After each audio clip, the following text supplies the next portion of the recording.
overwhelming amount of people that are affected and are losing their tenancy is for an inability to pay rent.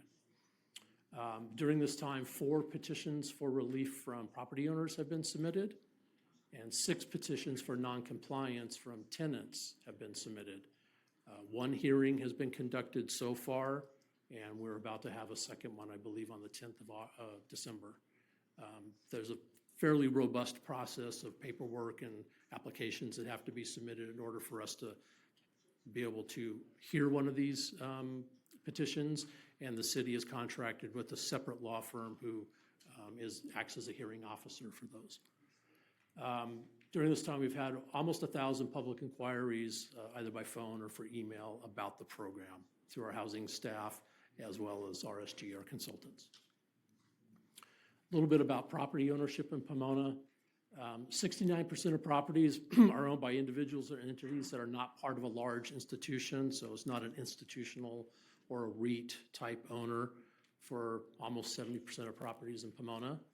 And 46% of properties are local to Pomona, meaning it's local ownership. And then the balance, 54%, says national, but that could be anywhere outside of Pomona where that owner resides. Okay, so sort of back to the options that are detailed in the report. No local policy. In that case, we would, again, default back to 1482 in the state law, which is the 5% plus CPI, not to exceed 10. Eviction protections would be based on state law only. Relocation assistance would be based on state law only. And then there is the option, as I mentioned earlier, based on the council input we've received to build in an anti-harassment ordinance as part of that.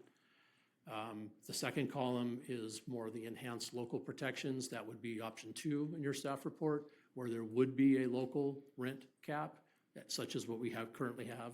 And then with that would be all the programmatic elements of that. I'm sorry, Tara, I've made a mistake here. The 1 to 2.25 million was for all those programs. I'm sorry. So, okay. So the 350 to 467 for rental inspection, anti-harassment, the registry. So that's the cumulative amount for those programs. And then in your staff report, we've talked at length about how we might fund some of these things. And so a business license piece. The first speaker I have is Mark Warren. He'll come up to the mic